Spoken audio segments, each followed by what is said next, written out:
Belum resmi kembali menjabat Presiden Amerika Serikat, Donald Trump sudah membuat beberapa pihak tidak jenak. Sebab sejumlah ancaman telah Trump tebarkan di berbagai kesempatan jelang pelantikannya. Mulai dari ancaman mengacaukan Timur Tengah sampai rencananya mencaplok Kanada. Seperti apa ancaman dan ambisi Trump itu?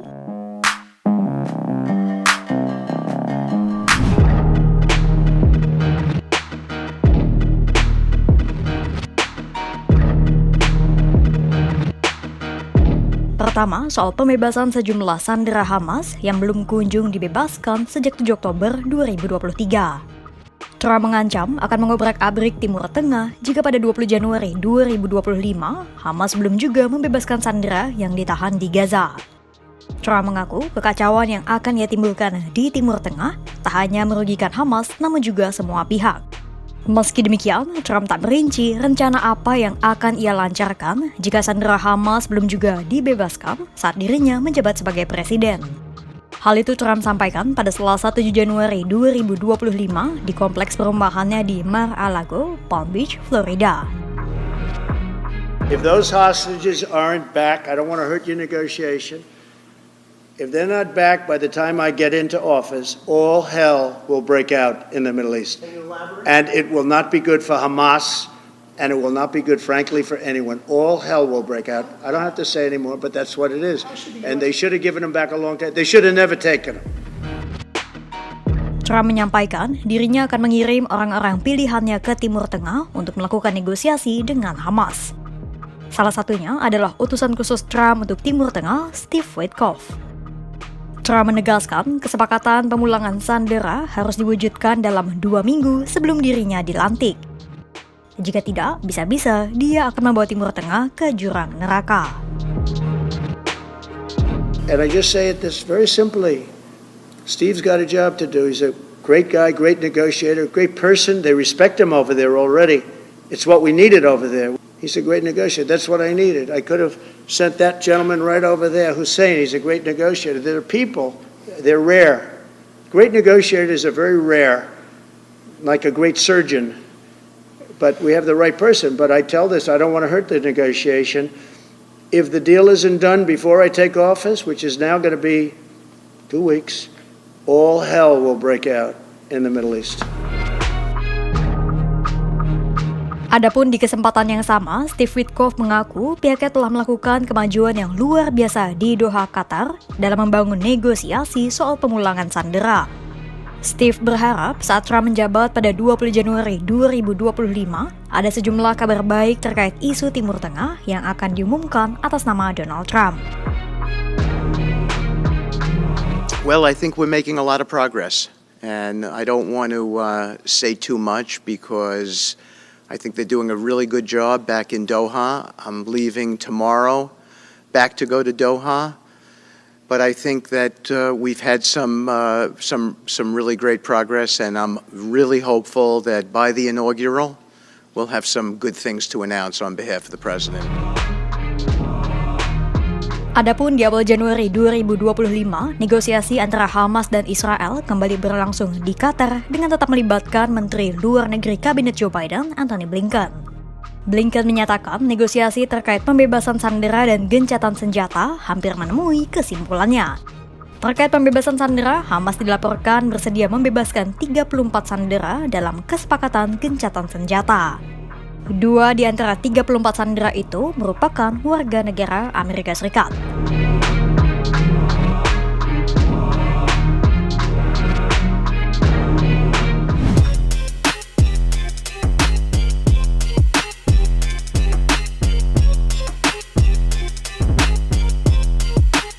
Ambisi kedua, Trump ingin memperluas wilayah Amerika Serikat dengan mencaplok sejumlah wilayah.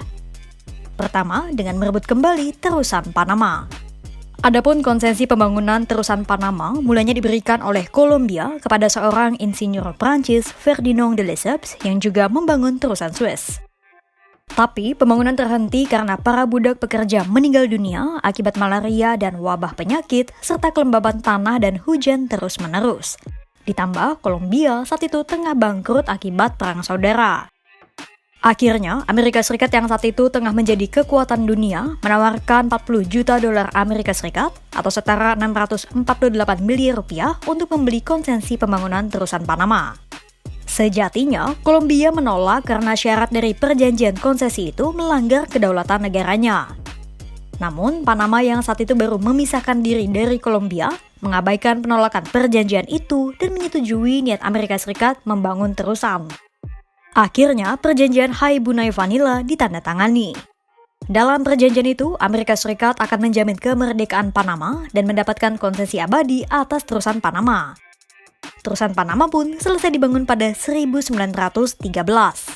Namun, protes terus meningkat akibat warga Panama sendiri dilarang memasuki zona terusan Panama. Dinamika dan gejolak terus terjadi hingga akhirnya pada 31 Desember 1999, Amerika Serikat memberikan kepemilikan terusan kepada Panama. Pengembalian itu didasarkan pada perjanjian Torrijos-Carter yang ditandatangani oleh mendiang Jimmy Carter, Presiden ke-39 Amerika Serikat pada 7 September 1977. Namun, belakangan Trump mengoceh bahwa terusan Panama yang diberikan oleh Amerika Serikat saat ini justru dioperasikan oleh China. Tuduhan itu muncul karena Trump menyebut bahwa kapal-kapal Amerika Serikat yang melewati jalur Panama didiskriminasi dengan dikenai biaya transit yang tinggi. Itulah mengapa Trump ingin merebut kembali terusan Panama.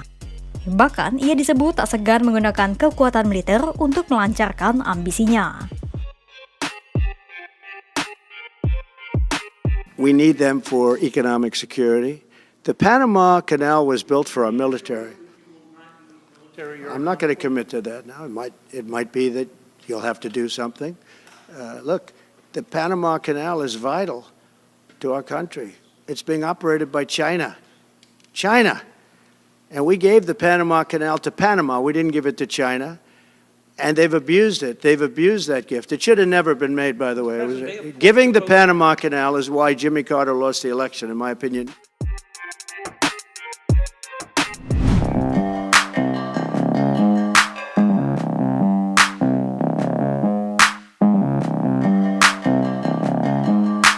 Ambisi Trump selanjutnya adalah ingin membeli Greenland. Pernyataan itu muncul hanya beberapa jam usai putra sulungnya, Donald Trump Jr., tiba di ibu kota Greenland. Sejatinya, sudah sejak 2019, Trump mengincar Greenland. Tak hanya Amerika Serikat, Greenland pun menarik minat seluruh dunia, termasuk China. Pasalnya, terdapat pasokan minyak, gas, dan mineral langka yang berada di Greenland. Letaknya pun sangat strategis antara Amerika Serikat dan Rusia. Ditambah, Greenland pun sudah menjadi pangkalan militer penting bagi Amerika Serikat dan peringatan dini rudal balistiknya. Well, we need Greenland for national security purposes. I've been told that for a long time, long before I even ran. I mean, people have been talking about it for a long time. You have approximately 45,000 people there. People really don't even know if Denmark has any legal right to it. But if they do, they should give it up because we need it for national security.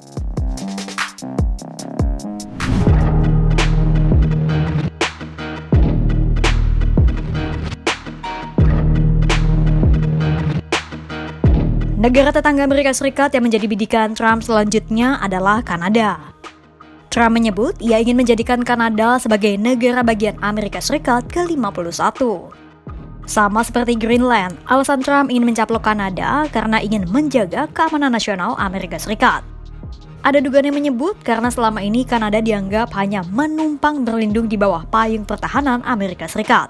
Sebab selama ini Trump kerap mengeluhkan soal Kanada dan sekutu NATO lainnya yang tak membayar cukup banyak untuk belanja pertahanan. Trump menilai hanya Amerika Serikat yang menanggung beban biaya belanja pertahanan NATO. Namun berbeda dengan Panama, Trump menyebut upayanya mencaplok Kanada hanya akan menggunakan kekuatan ekonomi.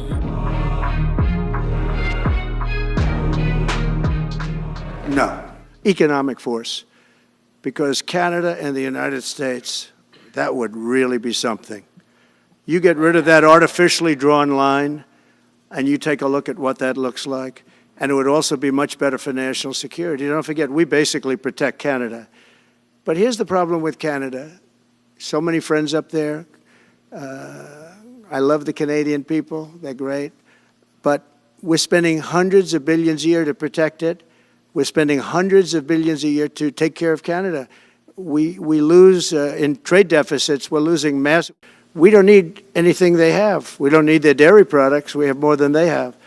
We don't need anything. So why are we losing $200 billion a year and more to protect Canada?